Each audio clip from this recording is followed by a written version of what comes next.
Bueno, bienvenidos y bienvenidas nuevamente a la segunda parte de nuestra conferencia.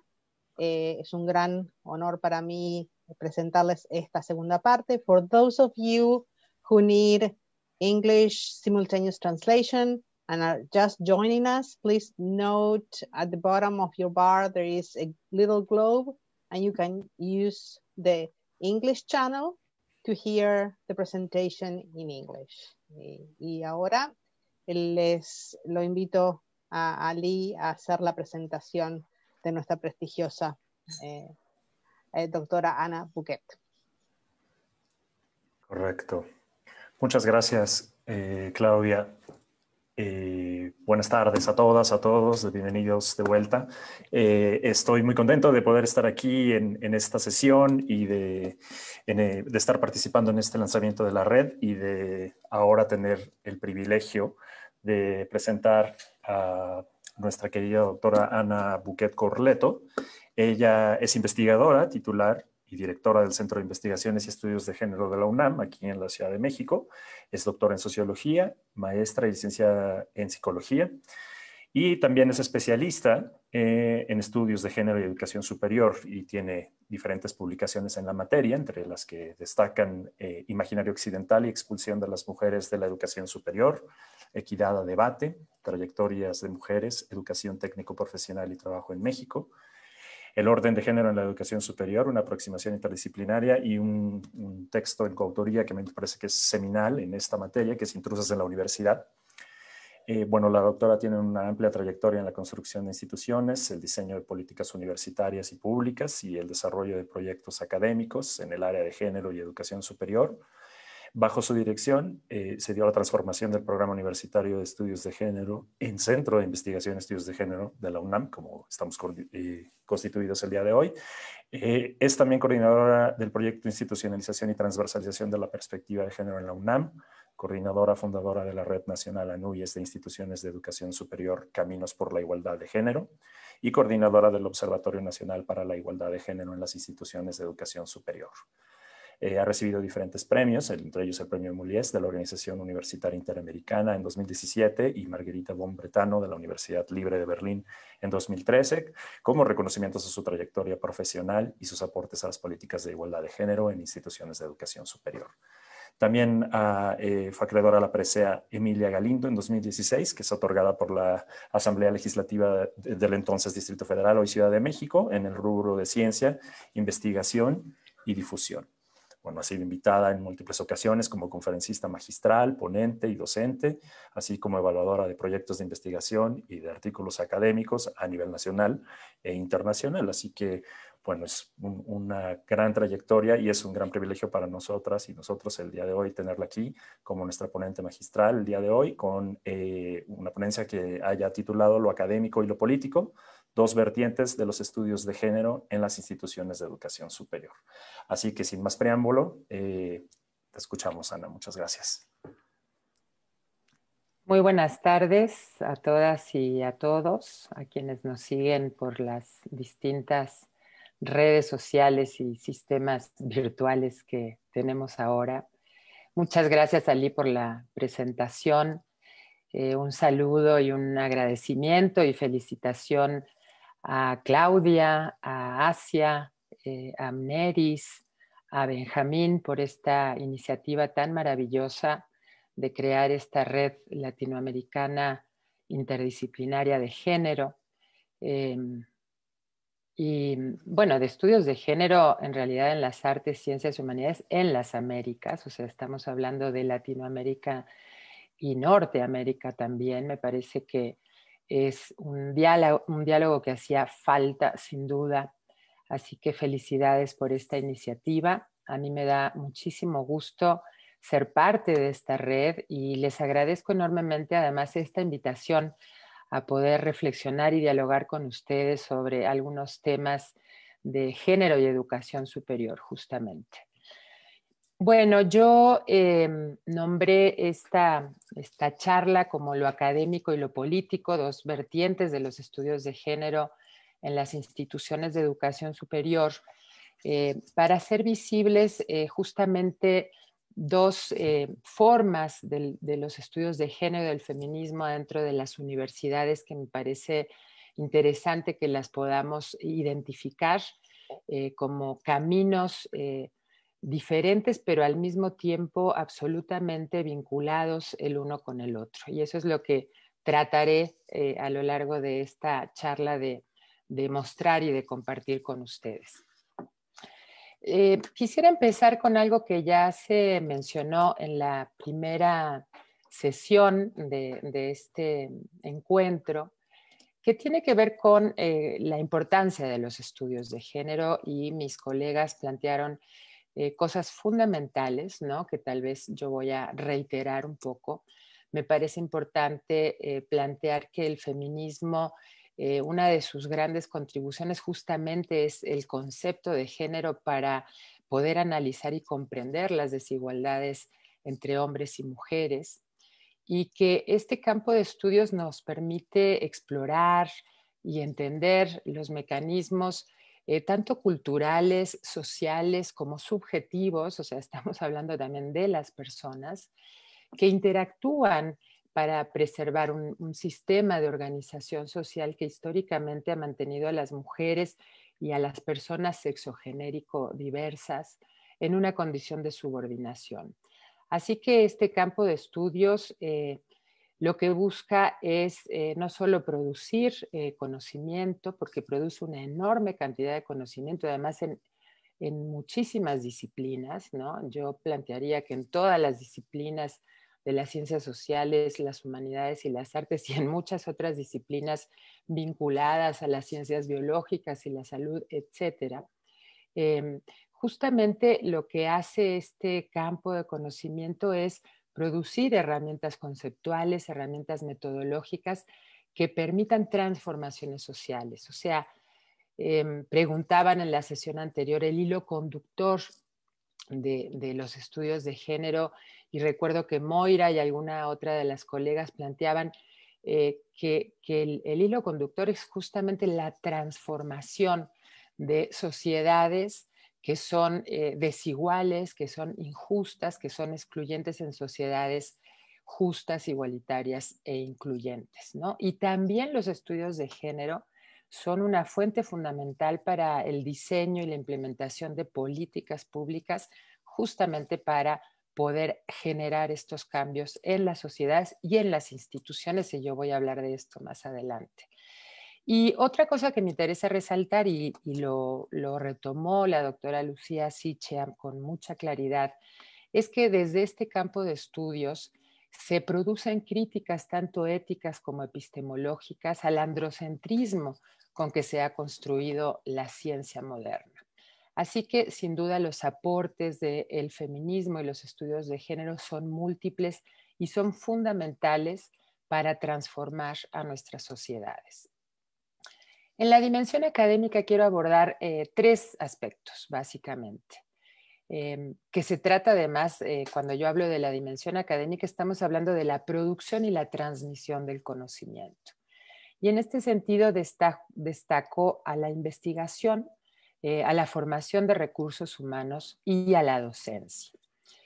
La investigación en las instituciones de educación superior desde el feminismo y los estudios de género, ya lo he dicho, es fundamental, y lo que desde mi punto de vista tiene que haber en las instituciones de educación superior es una masa crítica en feminismo y estudios de género, que es desde donde se produce el conocimiento. O sea, esto quiere decir que las universidades tienen que tener especialistas en este campo para poder investigar, para poder analizar, para poder comprender esto que planteé al principio, todos estos mecanismos que actúan de manera coordinada, digamos, para producir un sistema de jerarquización, de subordinación, de opresión, basadas en relaciones de poder.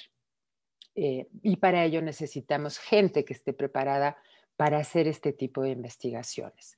Pero otro aspecto que yo veo en el eje de la investigación es que las universidades deben contar con entidades académicas especializadas en estudios de género. Hay muchas universidades que ya las tienen. En Estados Unidos hay muchas universidades que tienen estos espacios de investigación, incluso, si no me equivoco, Claudia y Moira y Asia me podrán decir, desde los años 70. Aquí en México y en América Latina, la creación de estos espacios empieza básicamente en los 90. Y son espacios fundamentales porque tener una planta académica especializada en estudios de género, recursos financieros y materiales, permite pensar y plantear cuáles son las líneas de investigación prioritarias para atender, para analizar los problemas sociales que requieren de atención desde la política pública y desde distintas dimensiones, digamos. Una cosa que quiero plantear como un paréntesis, digamos, de esta charla es que la creación de centros, institutos en estudios de género, en feminismo, etcétera, siempre ha enfrentado grandes resistencias y obstáculos en las instituciones de educación superior. Las universidades crean centros, institutos en muchísimos temas, todos ellos importantísimos, sin duda, con grandes plantas académicas, con mucha infraestructura, y los estudios de género y el feminismo siempre han tenido que luchar por estos espacios. Y eso es algo que nos habla de las resistencias que hay dentro de las universidades a incorporar este campo de conocimiento como un campo legítimo y como un campo importantísimo para las transformaciones sociales que requiere nuestro mundo, ¿no? En términos generales. Otro tema en la investigación que a mí me parece fundamental es que el personal académico que se dedica a producir conocimiento en este campo no debe estar solamente en la entidad especializada, sino que debe haber investigadoras e investigadores en prácticamente todos los centros y los institutos, sobre todo del área de las ciencias sociales, las humanidades y las artes, pero insisto, también en áreas científicas como la biología, la medicina, etcétera, ¿no? Para que desde todos los espacios y desde todas las disciplinas se pueda investigar con perspectiva de género, porque yo quiero insistir en esto, lo dijo Lucía Sicha también en la sesión de la mañana, producir conocimiento sin considerar la perspectiva de género, desde mi punto de vista, es un conocimiento sesgado, es un conocimiento que no está considerando a la totalidad de las personas que son parte de ese conocimiento, ¿no? Bueno, paso al segundo punto de lo académico, de los estudios de género, y tiene que ver con la formación de recursos humanos. En las universidades tiene que haber personas que investiguen, pero también esas personas tienen que formar a otras personas para que, digamos, vayamos renovando las generaciones de especialistas en feminismo y estudios de género. Y esto las universidades lo tienen que hacer básicamente a través de posgrados, ¿no? Yo considero en particular la necesidad de un posgrado en estudios de género altamente especializado con maestría y doctorado y especialidad también. Pero también creo que tiene que haber especializaciones en las distintas disciplinas, ¿no?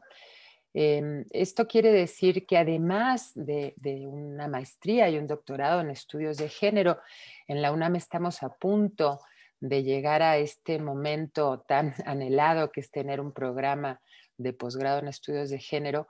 Otras facultades, otras escuelas también deben y pueden tener especializaciones en sus disciplinas, por ejemplo, en Derecho, en Economía. La doctora Alicia Girón habló de la economía feminista, ¿no? Entonces, no dejarlo todo centrado solo en un posgrado, sino, digamos, transversalizar la formación de posgrado en distintas disciplinas en la universidad. Y para mí otro elemento fundamental de lo académico de los estudios de género y del feminismo es el desarrollo de tesis con perspectiva de género. Y no estoy hablando solamente de las tesis que se pueden producir en este posgrado de estudios de género, sino primero tesis incluso de licenciatura, ¿no? En cualquiera de las disciplinas de la universidad, ¿no? Y tesis de maestría y doctorado también en otras áreas, ¿no? No solamente en un posgrado especializado en estudios de género, sino en maestrías y doctorados de diversas áreas del conocimiento. Y sin duda apostar también a programas y becas postdoctorales para seguir formando y especializando cada vez más a las personas que están interesadas en este tema. Y por último, dentro de lo académico, me gustaría plantear el eje de la docencia. La docencia me parece que es fundamental que se establezca un lineamiento en las universidades para que se incorpore la perspectiva de género en todas las carreras universitarias. Sin duda acá tendríamos que hacer diferencias nuevamente entre las ciencias sociales, humanidades y artes y las otras ciencias, ¿no? Porque habrá muchas carreras en donde la perspectiva de género se puede transversalizar, o sea, se puede impartir una carrera, se puede tener un programa de estudios, una currícula atravesado por el tema de género. Yo me imagino, por ejemplo, la carrera de Derecho, la carrera de Psicología. Hay muchas carreras en las que realmente habría que considerar esta perspectiva prácticamente en todas sus materias, pero las carreras que no, deberían de tener por lo menos una materia obligatoria. La idea de esto es que la perspectiva de género sea parte de la formación de las nuevas generaciones. O sea, hay que formarse en la disciplina en la que estamos estudiando, pero hay que entender que esa disciplina está atravesada, como toda la vida humana, por el género. Y otro aspecto que me parece fundamental en la docencia es el ejercicio docente. Tiene que ver con las actitudes, los comportamientos y las prácticas de las y los docentes frente al alumnado. Sabemos perfectamente por muchísimas investigaciones que se hacen en la educación superior que hay todo tipo de prácticas discriminatorias, ¿no?, dentro de los salones de clase y algunas de acoso y de hostigamiento. Entonces es muy importante que la planta docente de las universidades sea sensibilizada, sea capacitada para eliminar prácticas y comportamientos discriminatorios o de acoso y de hostigamiento. Y también yo creo que el personal docente tendría que revisar sus contenidos, los materiales que usa en su materia, porque seguramente están con este sesgo de no incluir y no comprender la experiencia humana en su conjunto en la disciplina que están impartiendo. Yo pienso que, digamos, la parte académica de los estudios de género está básicamente contenida en estos tres aspectos, ¿no? En la investigación, la formación de recursos humanos y la docencia. Se podrían desagregar mucho más, pero no tenemos tanto tiempo para, digamos, profundizar en cada uno de estos temas. Y voy a pasar a la parte política de los estudios de género en las instituciones de educación superior. Y quiero insistir que la parte académica y la parte política están completamente vinculadas y articuladas, o sea, una funciona a partir de la otra. Lo político, desde mi punto de vista, es la posibilidad de transformar a las instituciones de educación superior, porque desde el feminismo y los estudios de género nos hemos ocupado de analizar todo tipo de desigualdades en todos los ámbitos sociales, pero hace poco tiempo realmente nos hemos ocupado de entender que adentro de las universidades también se producen una enorme cantidad de desigualdades de género. Entonces, lo político, desde mi punto de vista, tiene que ver con la transformación de las instituciones de educación superior, transformarlas en comunidades más justas, más igualitarias y más incluyentes y mejores universidades. Y de eso voy a hablar un poco más adelante. Y para esto lo que hay que hacer es conocer cuáles son las desigualdades de género que se producen en las instituciones de educación superior, y para conocer estas desigualdades estamos hablando de la investigación, o sea, de lo académico de los estudios de género. Entonces, el vínculo entre lo académico y lo político es permanente, como ustedes podrán ir notando a lo largo de esta charla. No voy a hablar de las investigaciones que se hacen en educación superior sobre las desigualdades, pero quiero plantear en términos generales cuáles son las desigualdades que se producen en las instituciones de educación superior. Y yo las ubico en dos dimensiones diferentes. Hay desigualdades que podemos investigar con cierta facilidad si las instituciones nos dan la información que requerimos, que las planteo como las desigualdades en cifras. Son desigualdades que podemos medir, que podemos hacer visibles con mucha claridad a través de la propia información de las instituciones. Y estas desigualdades son básicamente distintas formas de segregación por sexo que hay en las instituciones de educación superior. Una de estas formas de segregación es la segregación horizontal, que tiene que ver con la división sexual del conocimiento, de las actividades y de los espacios. Retomo nuevamente algo que planteaba Lucía Sicha en la sesión de la mañana, y es los enormes obstáculos que enfrentan las mujeres para incorporarse a ciertas áreas del conocimiento. O sea, sabemos que en ciencias físicas, matemáticas e ingenierías, la proporción de mujeres no sube del 20%, ¿no? Entonces, a eso le llamamos segregación horizontal, o por ejemplo que la población estudiantil se divide.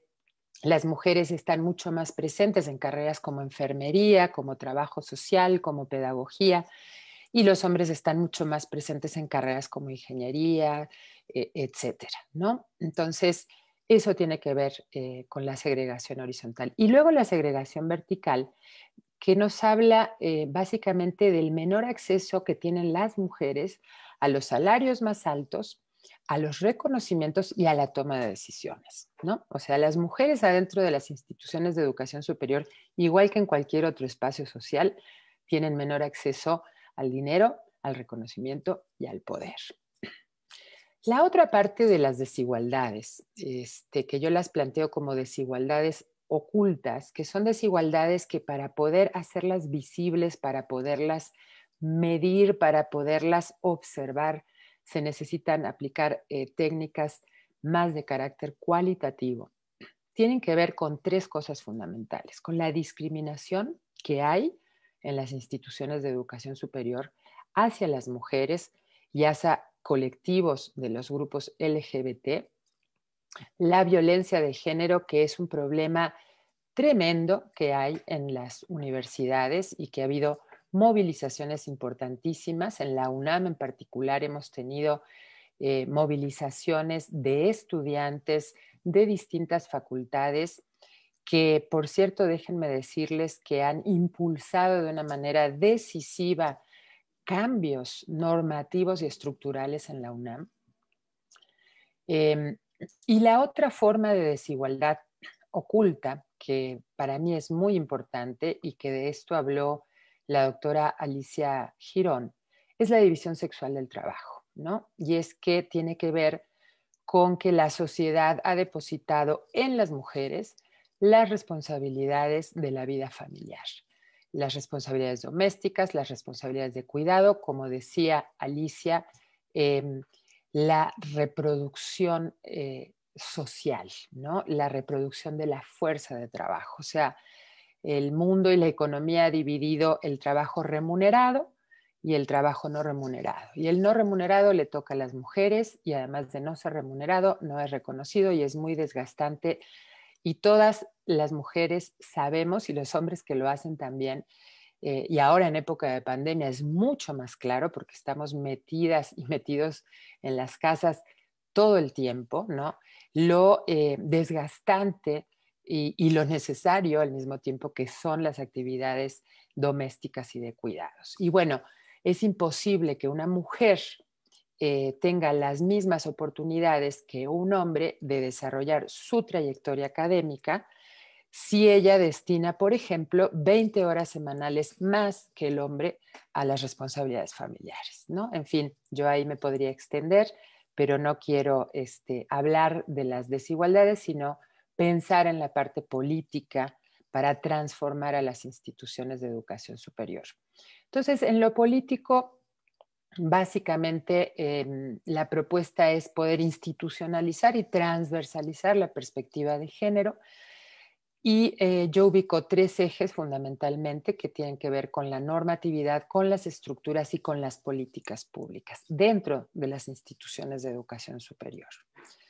Entonces, respecto a la normatividad, hay algo que está muy claro y es que las universidades tendrían que armonizar sus legislaciones, toda su normatividad, en función de los más altos estándares nacionales e internacionales de los derechos humanos y de la igualdad de género.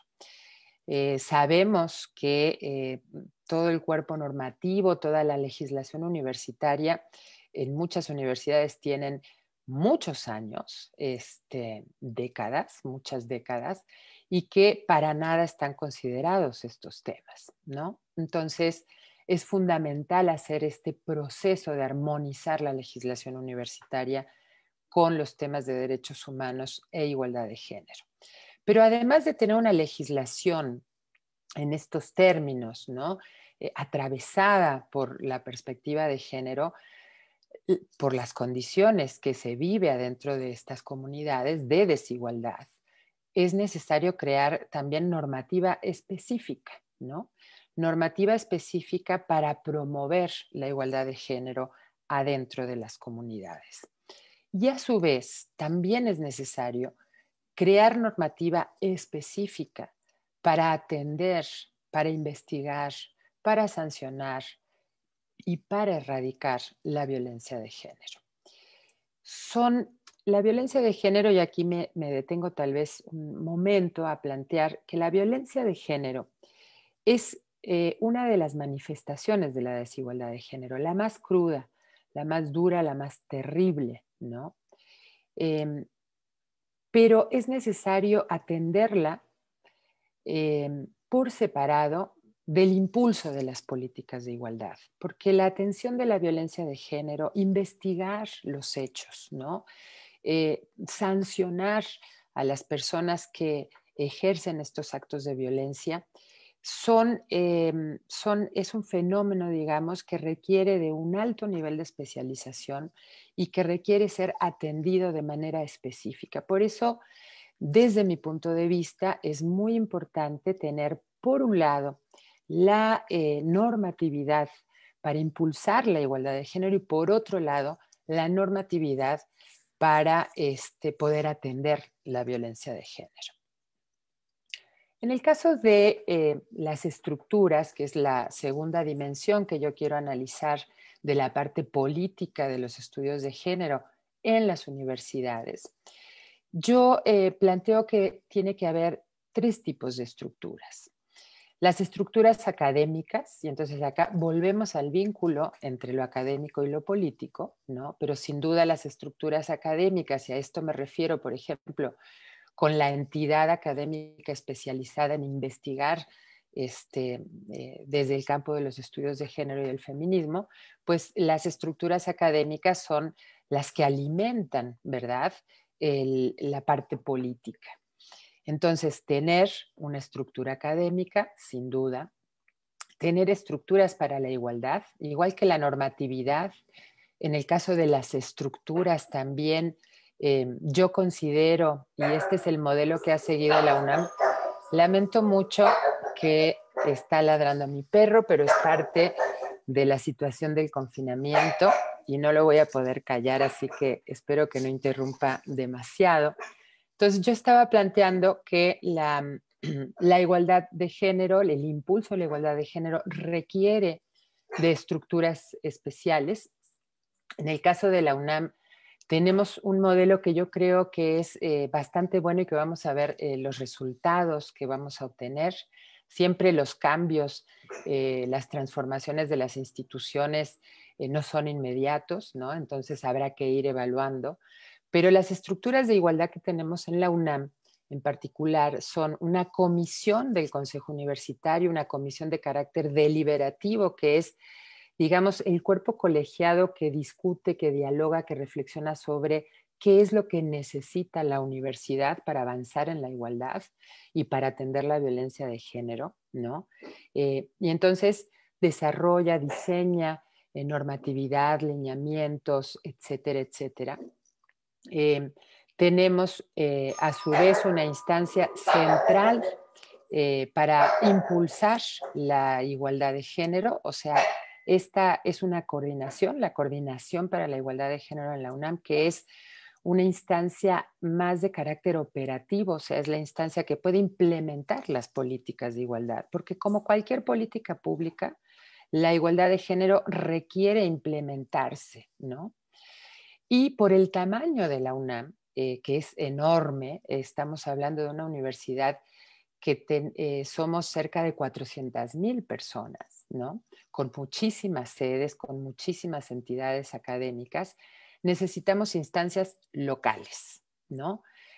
Instancias locales que puedan ser operativas y deliberativas, deliberativas en el sentido de qué necesita nuestra comunidad en particular, ¿no? Por ejemplo, la Facultad de Ingeniería seguramente tiene problemas de género diferentes a los que tiene la Facultad de Psicología. Pero además esta comisión interna, sobre todo, va a tener la función de operar la política institucional de género adentro de su comunidad, ¿no? Una universidad tan grande como la nuestra no puede sostener todo este proceso de transversalización desde una instancia central, ¿no? Sino que hay que, en ese sentido, descentralizar y tener en las distintas entidades académicas y dependencias administrativas estos espacios que impulsen la política. Y en tercer lugar, sobre las estructuras, se requieren estructuras específicas para prevenir, atender, investigar, sancionar y erradicar la violencia de género. Y en este caso, y también ocurre así en la UNAM, y me parece que es muy importante, las instancias de atención de la violencia de género tienen que ser autónomas. Esto lo que yo quiero plantear es, no pueden depender de la administración central ni del rector o la rectora, de la rectoría, digamos, porque puede haber conflictos de intereses, ¿no? Entonces, tener una instancia autónoma en este sentido, en el caso de la UNAM es la Defensoría de los Derechos Universitarios, la igualdad y la atención a la violencia de género, y su titular es nombrada por el Consejo Universitario.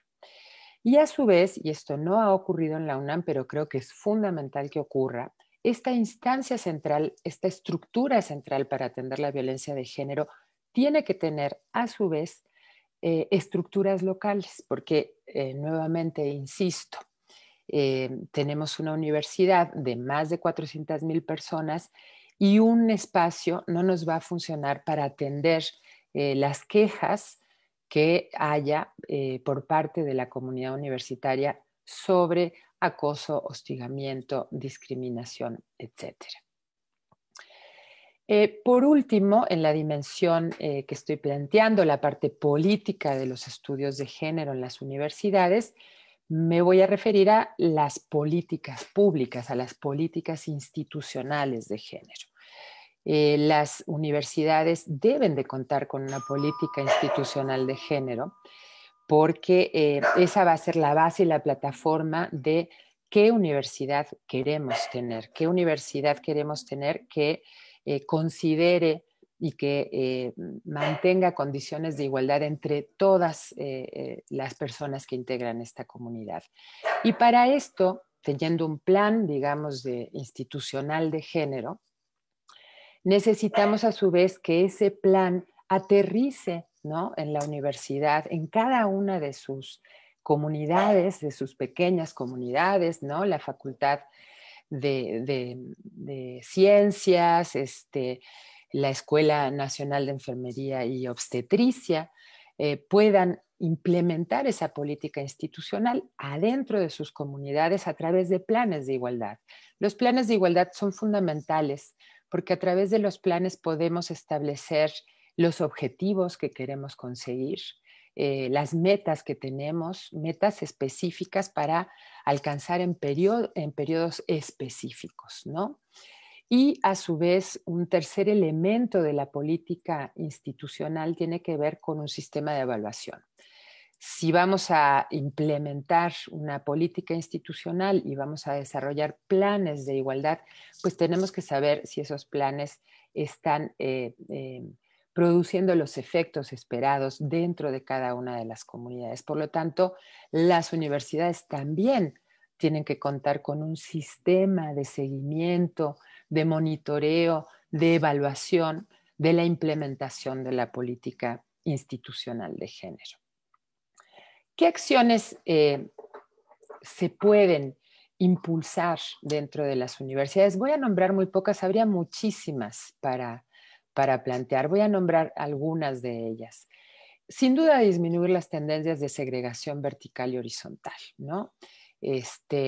Muy claramente, en casos necesarios hay que hacerlo con acciones afirmativas, ¿no? Esto quiere decir que hay que empujar, por ejemplo, la incorporación de las mujeres en espacios en donde están escasísimamente representadas. Por otro lado, para mí un elemento fundamental es eliminar los sesgos de género en todas las evaluaciones académicas en particular, para ingreso, para promoción, premios, reconocimientos. Hay muchos estudios y sabemos que hay sesgos de género en la evaluación académica, que es una forma de discriminación y un obstáculo más que tienen que enfrentar las mujeres para sus trayectorias académicas. Sin duda, combatir la discriminación y la violencia de género, esa es una acción fundamental. Otra me parece muy importante es fomentar una cultura de la corresponsabilidad en el ámbito familiar. Yo creo que las universidades tienen una enorme incidencia en la vida social y impulsar políticas y campañas en donde se haga evidente que todo el trabajo de cuidados y de tareas domésticas que se desarrollan en los hogares es fundamental que se haga de manera absolutamente equitativa, ¿no? Porque mientras eso no se transforme, las mujeres no vamos a tener condiciones de igualdad ni en las universidades ni en ningún otro ámbito de la vida social, ¿no? Incorporar la perspectiva de género en todas las funciones sustantivas, investigación, docencia y difusión. Yo ya lo hablé en la parte de lo académico, la importancia de incorporar la perspectiva de género como parte de la formación de las nuevas generaciones. Y aquí volvemos a ver el vínculo entre lo académico y lo político, producir estadísticas de género, etcétera, etcétera. Hay muchas cosas que hacer en las universidades para generar comunidades que realmente sean justas, sean igualitarias y además aprovechen a todos sus integrantes. Yo quiero terminar esta charla y dar espacio a un diálogo con las personas que están siguiendo esta actividad a través de distintas plataformas virtuales y redes y demás, planteando cuál es la importancia de los estudios de género y de la igualdad de género dentro de las instituciones de educación superior. Desde mi punto de vista, contribuye a la excelencia científica e innovadora, ¿no? Sabemos, y de esto también hay estudios, que cuanta más diversidad humana hay en los equipos de trabajo, hay más innovación, más creatividad, más excelencia. Y si pensamos que en las universidades incorporamos realmente, ¿no? A todas las mujeres en los distintos espacios universitarios, en los distintos espacios disciplinarios, vamos a tener universidades de mayor excelencia científica con mayor innovación. También los estudios de género, el feminismo y la apuesta a la igualdad de género en las universidades lo que hace es aprovechar al máximo el capital humano y el talento de las personas, ¿no? Y además utilizar los recursos que ya se han invertido en la formación, en la alta especialización de una enorme cantidad de mujeres que luego de estar altamente especializadas no se pueden incorporar a ciertos espacios por el techo de cristal, ¿no? Por la discriminación, porque tienen encima las labores domésticas y de cuidado, en fin, por muchísimas razones. No se puede aprovechar este enorme talento y esta capacidad y esta especialización en la que ya se invirtió, además, porque sabemos que hay una enorme cantidad de mujeres haciendo maestrías, doctorados, postdoctorados y especializándose a muy altos niveles, ¿no?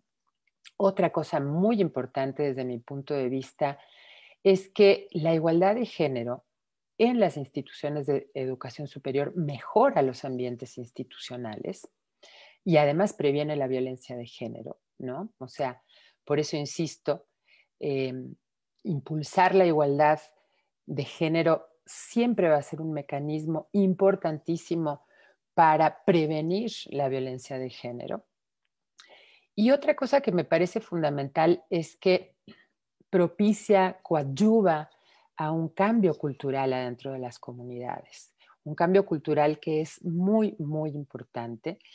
Y además este cambio cultural producido adentro de las universidades, adentro de todas las instituciones de educación superior, va a incidir de manera muy positiva en la transformación de la sociedad en su conjunto, porque tenemos que pensar que las instituciones de educación superior son espacios de construcción de ciudadanía. Con esto termino para abrir el diálogo con las personas que están participando de este evento. Muchísimas gracias por su atención. Muy bien. Muchas gracias, Ana, por esa excelente charla. Hay un par de comentarios de las personas que están siguiendo el evento. Bueno, mandan saludos desde diferentes partes, en Acapulco, en Puebla, acá en México. Una felicitación para la doctora Bouquet. Dice Fabiola Teresa Vargas, muy de acuerdo con Ana Bouquet, un cuarto nivel sería el presupuesto importante para la operatividad del sistema. ¿Qué opinión tiene sobre este punto y qué disposición hay en las estructuras universitarias de ser parte del presupuesto? Dice Fabiola Vargas.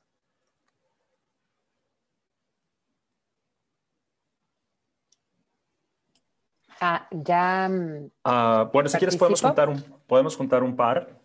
Hay otra pregunta también que alguien más nos hace que tiene que ver un poco con también el tema administrativo y la administración de las instituciones de educación superior, que es cómo se puede enfrentar la intransigencia, dicen, administrativa a introducir materias de y con perspectiva de género desde la trinchera estudiantil.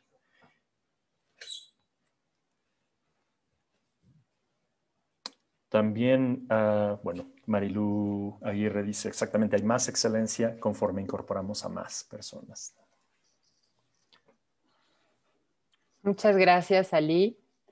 Y bueno, vuelvo a pedir una disculpa porque ladró mi perro durante algunos momentos. Es parte de esta vida en confinamiento y lo lamento mucho. Pero si me ponía a callar al perro tenía que dejar de atender este espacio, entonces lo siento. A ver, lo que dice Fabiola es fundamental, el tema del presupuesto, ¿no? Y es una de las grandes críticas, digamos, que hacemos a las instituciones de educación superior que no destinan un presupuesto anual para la igualdad de género. Y efectivamente, como cualquier política pública, las políticas públicas requieren de recursos, ¿no? Y los gobiernos, los estados, lo que hacen es destinar recursos para poder implementar las políticas públicas y las universidades tendrían que hacer lo mismo. Yo no sé cuál es la situación en Estados Unidos o en Brasil o en Argentina, pero en México hay un recurso federal, ¿no?, que es para la igualdad entre mujeres y hombres, que se destina justamente para poder impulsar todas estas políticas a nivel federal, a nivel estatal, a nivel municipal. Y las universidades tendrían que destinar este recurso también adentro de sus instituciones para promover la igualdad de género. Así que lo que yo te puedo decir, Fabiola, es que coincido contigo plenamente, es una dimensión fundamental de la parte política, digamos, de los estudios de género dentro de las instituciones de educación superior. Y sobre la intransigencia administrativa para incorporar materias, que también es cierto, yo te diría que es más que una intransigencia administrativa. Yo plantearía que es una clara resistencia a incorporar la perspectiva de género en las distintas disciplinas universitarias. ¿Y qué se puede hacer al respecto? Pues yo voy a hablar de lo que pasó en la UNAM, que me parece realmente una experiencia muy importante, ¿no? Y voy a hablar en particular de dos facultades, ¿no? La Facultad de Filosofía y Letras de la UNAM y la Facultad de Ciencias Políticas y Sociales de la UNAM tuvieron estudiantes que se organizaron, estudiantes organizadas, se llaman mujeres organizadas de Filosofía y Letras y mujeres organizadas de Ciencias Políticas y Sociales, que en su lucha empezó con la toma de estas facultades y con un pliego petitorio, ¿no?, con una serie de demandas que las autoridades de estas facultades pues tenían que atender, ¿no?, para ir resolviendo el conflicto. Y en esas demandas estaba muy claramente establecido que tenía que haber una materia obligatoria sobre perspectiva de género en la Facultad de Filosofía, por un lado, y en la Facultad de Ciencias Políticas, por el otro. Lo hicieron de maneras diferentes, pero en la Facultad de Filosofía y Letras, por ejemplo, se acaba de aprobar una materia que es obligatoria para todas las estudiantes y los estudiantes, que es una materia, es una actividad extracurricular que funciona como una especie de candado, digamos, que si no se toma esa actividad extracurricular, el alumnado no se puede inscribir en quinto semestre, ¿no? Entonces, es digamos, es un mecanismo muy interesante porque en vez de esperar a una reforma de los planes de estudio que sabemos que demoran muchísimo tiempo, lo ponen como una actividad extracurricular obligatoria y entonces de esta manera garantizan que todos los alumnos de la Facultad de Filosofía y Letras, que creo que tienen 17 carreras, ¿no?, alumnos y alumnas, van a tomar esta materia. Pero además en sus exigencias también piden la capacitación al personal docente, porque esto también es muy importante, ¿no? Es muy importante que haya una materia sobre perspectiva de género, pero es fundamental que las y los docentes, como yo lo planteaba hace un rato, tengan conciencia de la discriminación y la violencia de género que se ejerce dentro de las aulas, la transformen y además tengan conciencia de qué están enseñando, qué contenidos están enseñando y qué materiales están usando. Así que a esto yo lo que puedo plantear es, en la UNAM, digamos, esto lo logramos gracias a los movimientos de las estudiantes mujeres. Correcto. Hay un par de inquietudes más. Un par que creo que van muy de la mano es lo que, por ejemplo, plantea Stephanie Salgado. Dice, considera que implementar la paridad de género en las contrataciones de académicos y administrativos es una estrategia viable. Y esto está relacionado un poco con el comentario que hace alguien más también, que no está aquí su nombre, pero dice, ¿cómo se puede lograr igualdad de género si la mayoría de funcionarios son hombres? Por un lado. Y por el otro, También hay quien plantea, aquí Larry plantea, Larry Murillo, me gustaría saber de qué manera los egresados de la UNAM podemos contribuir a involucrarnos para consolidar estas iniciativas sobre la equidad de género en nuestra universidad. Eso también es interesante. Y por el lado también de la política institucional, hay un par de preguntas que también creo que tienen digamos, esa misma perspectiva. Por un lado está lo que dice María Elena Acuña, que manda saludos desde Chile. Dice, ¿qué opina de las políticas que con la intención de transversalizar la perspectiva de género a nivel de las asignaturas intentan que todas las docentes y los docentes enseñen módulos de género y feminismo? ¿Es eso un desconocimiento a la especialidad de este campo teórico y del esfuerzo de quienes se han formado por años en este campo? Y por otro lado, Meritzel Vargas, Calderón Vargas, dice, saludos desde Tijuana, ¿qué tan importante ve que la Convención de Palermo respecto de anticorrupción, cohecho, lavado de dinero, etcétera, se cruce con las acciones de las universidades?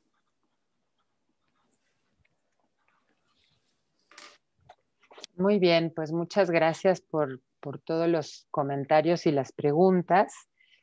Voy a tratar de contestarlas un poco en conjunto para no pasarnos demasiado del tiempo. Creo que estamos un poco cercanas a terminar con esta actividad. Entonces, a ver, la paridad en las contrataciones, yo creo que se puede caminar hacia allá, ¿no? Que la idea sería caminar hacia allá. No en todos los espacios va a ser posible en este momento, ¿no? Porque hay espacios realmente dominados por lo masculino desde siempre, ¿no? Y en donde hay muy, muy pocas mujeres y en donde son muy pocas las mujeres que se especializan en esos temas, ¿no? Por eso, para mí, una de las lógicas importantes es poder ir desdibujando o deshaciendo la segregación horizontal en la población estudiantil, ¿no? Empujar ahí a que las jóvenes tengan más entusiasmo por incorporarse a ciencias que tradicionalmente han estado dominadas por los hombres, ¿no? Porque de esa manera vamos a tener cuadros, vamos a tener recursos humanos especializados en esas áreas que puedan competir en una contratación de una plaza académica, por ejemplo, no sé, en ingeniería petrolera o en nanociencias o en espacios donde hay muy pocas mujeres, ¿no? O sea, no lo podemos hacer de un momento a otro. La paridad se puede lograr en muchos espacios. En México, por ejemplo, tenemos paridad en los espacios legislativos, ¿no? En la Cámara de Diputados hay paridad y eso se puede lograr, pero no necesariamente en ciertas disciplinas en donde tenemos muy pocos cuadros de mujeres formadas para entrar. Lo que sí hay que hacer es alentar que todos esos cuadros que ya están formados entren, ¿no? Lo que es una tragedia es que de repente en un concurso de oposición abierto para una plaza en física nuclear, ¿no? Se presenten 3 hombres y una mujer y la mujer esté muy equiparada a los méritos de los 3 hombres y elijan a un hombre. Eso es una tragedia. Eso es lo que no debería de estar pasando en las universidades y eso es lo que nos va a permitir caminar hacia la paridad. Y en el caso administrativo, yo creo que se podría lograr la paridad, que tendría que ser una política, tendría que ser parte de la política institucional de género de las universidades, porque ahí tenemos un gran problema, y es que los cargos directivos, los cargos de toma de decisiones, están ocupados principalmente por hombres, ¿no? Y eso, ahí sí creo que tenemos recursos humanos suficientes de mujeres para ocupar estos cargos en las universidades. Ahí creo que se podría hacer de inmediato, que no habría que esperar en ese sentido. Y efectivamente, y aquí retomo la otra preocupación, o sea, mientras, digamos, el poder de las instituciones de educación superior esté en las manos de hombres o de mayoritariamente hombres, pues con mucha más dificultad vamos a poder transformar a estas instituciones. Por eso, uno de los pasos que hay que dar es que las mujeres accedan a estos cargos de toma de decisiones. Y en este sentido hay muchas fórmulas, pero pensemos en alguna, ¿no? Pensemos, por ejemplo, en la UNAM, en la Facultad de Arquitectura, nunca ha habido una directora mujer. ¿Qué se puede hacer para que haya una directora mujer en la Facultad de Arquitectura? Pues que la terna para elegir a la directora o al director de la Facultad de Arquitectura sea de 3 mujeres, ¿no? Y ahí eliminamos la posibilidad de que no quede una mujer en un nuevo periodo de la Facultad de Arquitectura.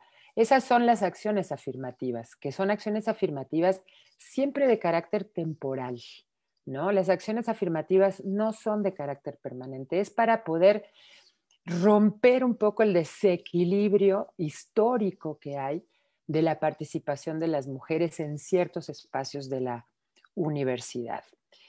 Y bueno, ¿cómo contribuimos egresadas, egresados? Yo creo que podemos contribuir con nuestras prácticas cotidianas en todos los espacios donde nos movemos, ¿no? Hombres y mujeres adentro de nuestras casas, en nuestro espacio de trabajo, en el espacio público, en las calles, en los transportes, podemos contribuir a esta transformación con un cambio interno, ¿no? Creo que también esto se mencionó cuando hablamos de las subjetividades, ¿no? Y cómo el orden de género, cómo el patriarcado, la dominación masculina, como la queramos llamar,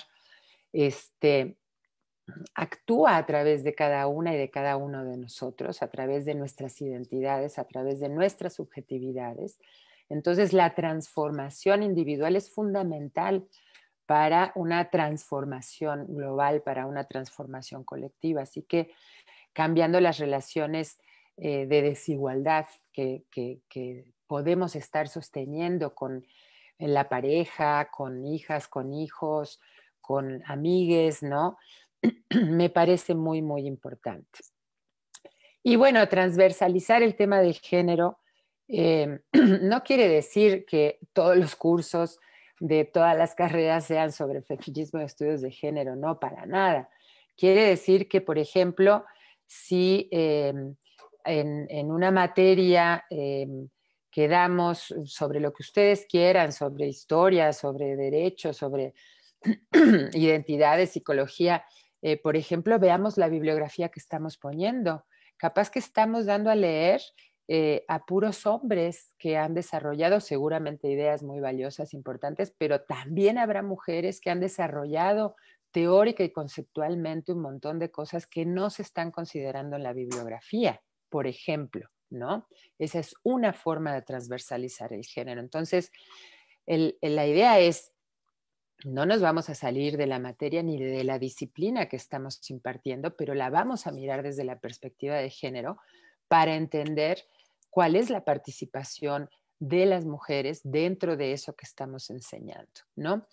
Y sobre la Convención de Palermo, o sea, yo pienso que las instituciones de educación superior deben de estar al día con todos los avances en temas de justicia, en temas de igualdad, en temas de combate a la corrupción, de combate al crimen organizado. Para eso están las universidades en el mundo, para analizar a profundidad los grandes problemas sociales que enfrentamos y aportar elementos desde lo académico, desde lo conceptual, desde lo metodológico, desde lo epistemológico para poder transformar a las sociedades en sociedades mejor, en sociedades en donde todas y todos tengamos mucho más bienestar.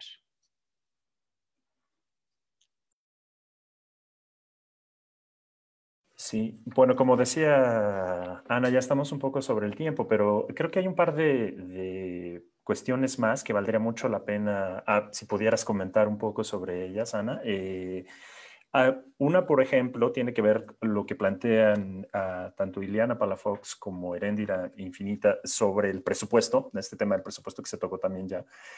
Por un lado, que en la UNAM, dice Ileana, hay en diferentes escuelas y facultades se han estado creando unidades de atención a la violencia.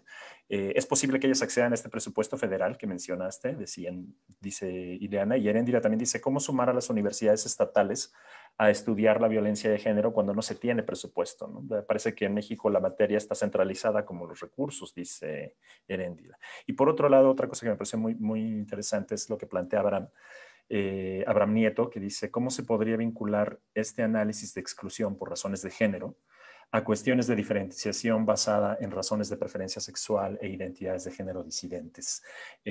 Yo creo que si nos puedes dar un comentario rapidito sobre esto, podríamos ir cerrando ya con eso. Muy bien, muchas gracias, Ali.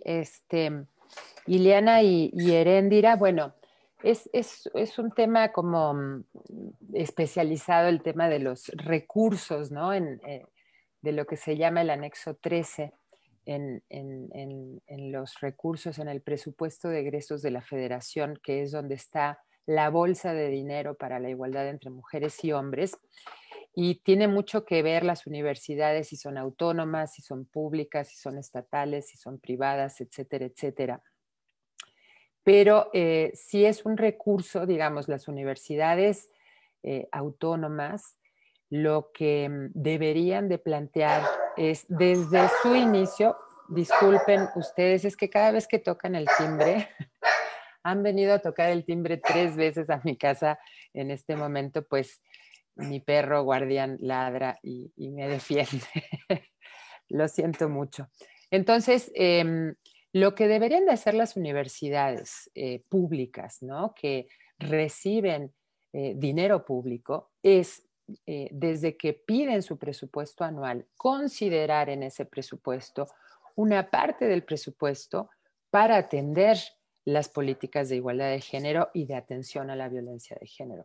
En el caso de la UNAM, evidentemente ya se está haciendo, porque crear la coordinación para la igualdad de género es una inversión en recursos, ¿no? En recursos humanos y en las actividades que están desarrollando. Entonces, sí lo tienen que hacer las universidades, tienen que etiquetar recursos para impulsar la igualdad de género.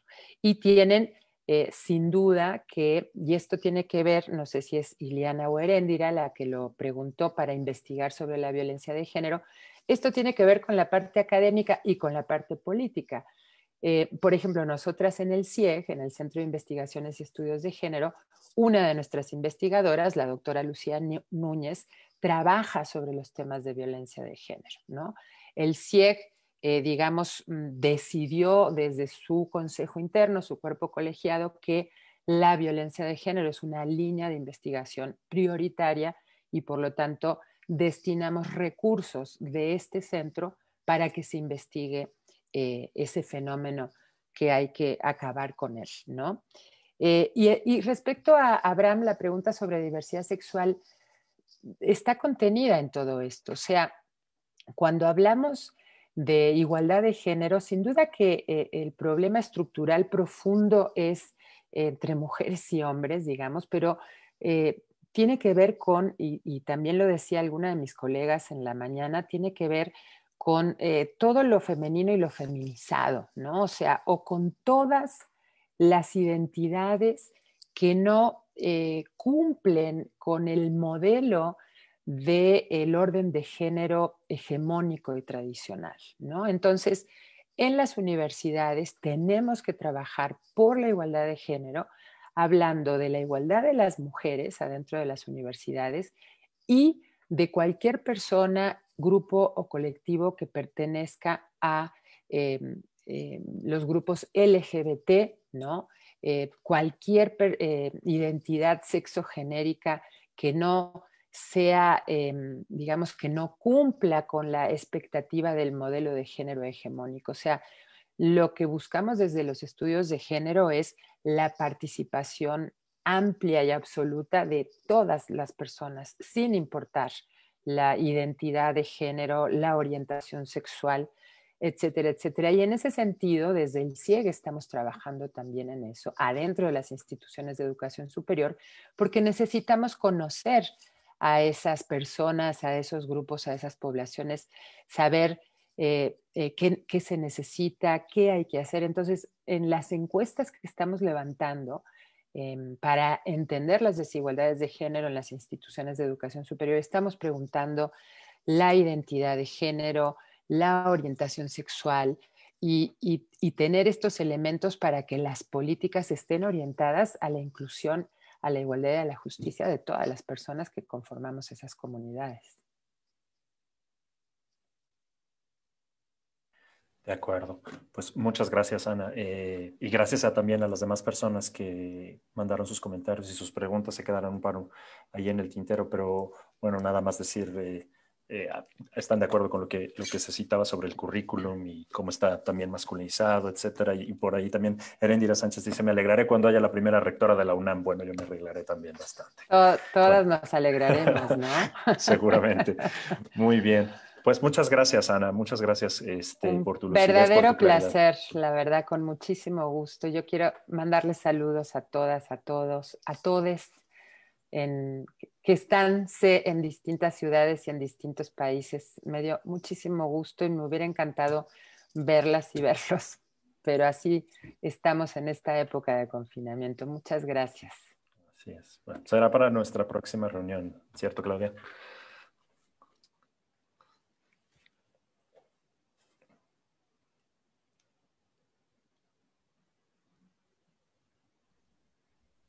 Estaba en mudo. Muchísimas gracias, Ana, por realmente una presentación excelente, mucho para pensar y mucho para hacer también. Pero bueno, para eso estamos, para generar el diálogo y la fuerza que hace falta para mover las estructuras que nos encierran. Muchísimas gracias.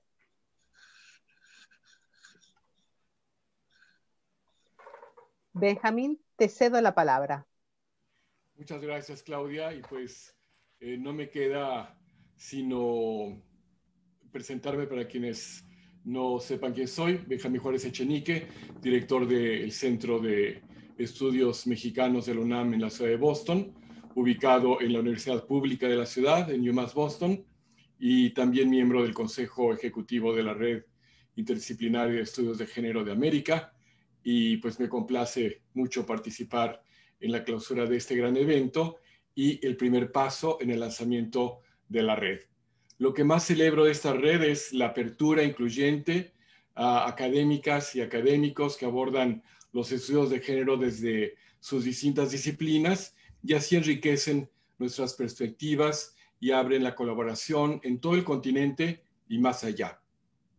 He tenido responsabilidades académicas y artísticas, tanto en instituciones públicas como privadas, en México y en Estados Unidos, y siempre he asumido un compromiso por fomentar tanto esta disciplina como crear un clima de equidad y justicia, como hacía referencia la doctora Bouquet. Tuve la suerte además de ser uno de los mentores de Lina González Granados, una brillante directora de orquesta colombiana que la semana pasada dirigió la orquesta de Chicago y ahora va a estar dirigiendo la próxima semana aquí en la orquesta de Boston y es también directora dentro del staff de la orquesta de Filadelfia, una de las más brillantes directoras jóvenes que ha asumido una responsabilidad muy grande en su carrera por dirigir la música de Latinoamérica y particularmente de compositores latinoamericanas como Gabriela Elena Frank y Gabriela Ortiz, también profesora de la UNAM.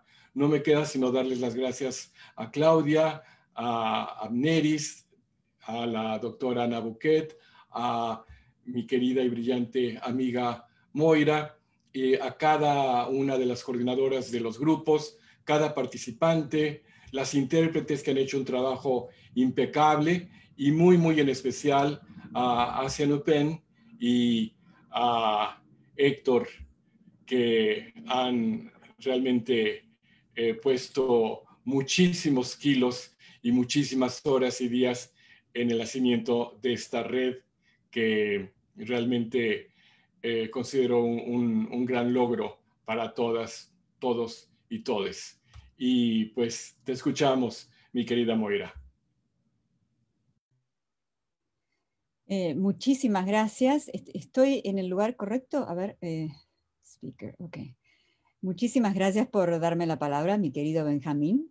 Yo también quisiera cerrar con, primero y principal, unas palabras de agradecimiento profundo a Eija Nopane y a Héctor Zavala en México, desde ya a las intérpretes. He estado en sus zapatos y sé muy bien lo difícil que es y lo estresante que es, así que aplausos para las intérpretes. Y desde ya, por supuesto, agradecer a mi querida Claudia por haberme invitado a este comité ejecutivo, a Amneris, a Benjamín, a Lucía, a Alicia y a Ana por habernos, al menos a mí, haberme introducido en la situación de la UNAM en particular y en la situación de la Ciudad de México. Me pareció interesantísimo lo que decías. Voy a rescatar rápidamente algunas cosas y terminar con 3 palabras claves que me parecen que han surgido a lo largo del día. Rescato, por ejemplo, la necesidad de traducción al inglés y de la generación de una biblioteca feminista que venga del sur. Esto sí es una cosa que tenemos que crear. Descato la necesidad de generar conceptos de la región, pero también de desenterrar conceptos que están en sótanos, que no circulan y que tenemos que hacer circular. Están allí, han sido producidos, han sido escritos y no los conocemos ni siquiera nosotros mismos en la región.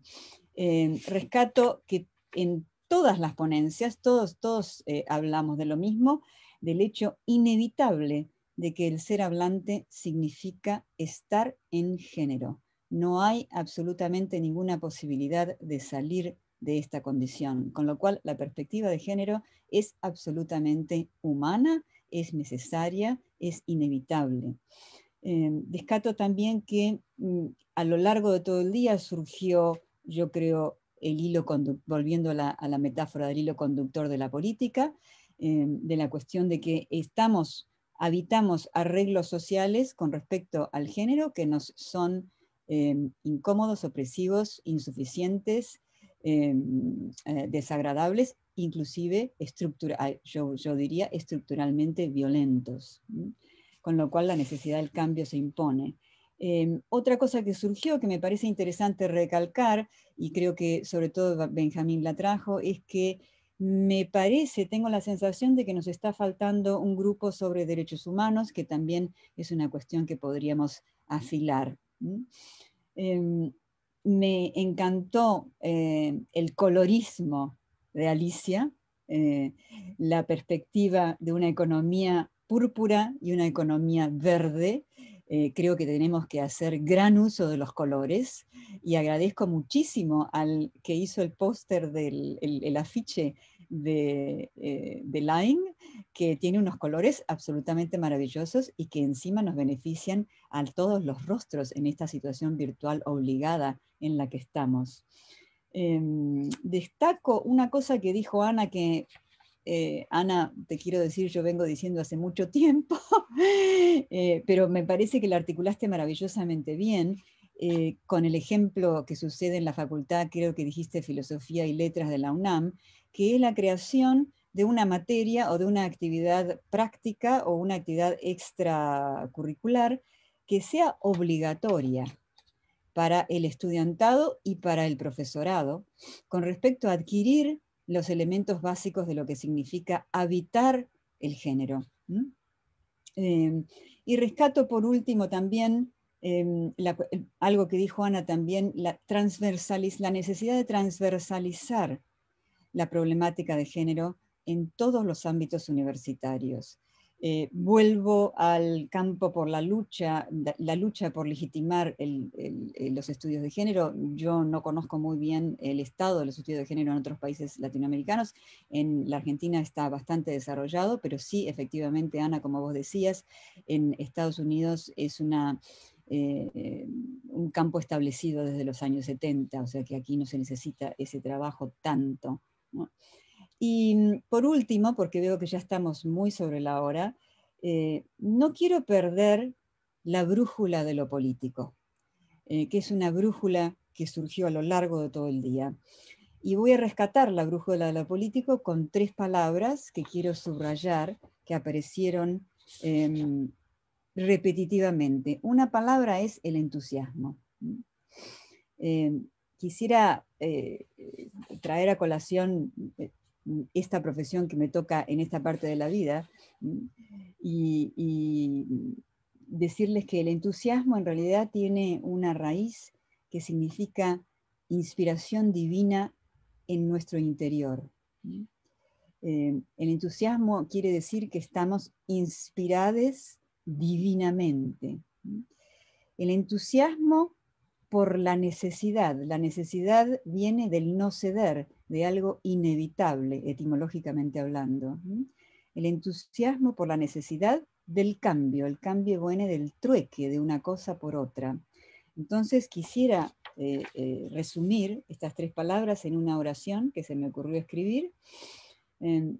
Creo que todos, todas y todes estamos unidos a esta red con un entusiasmo por la necesidad del cambio hacia un mundo donde la adrenalina nos oriente al amor y no al horror.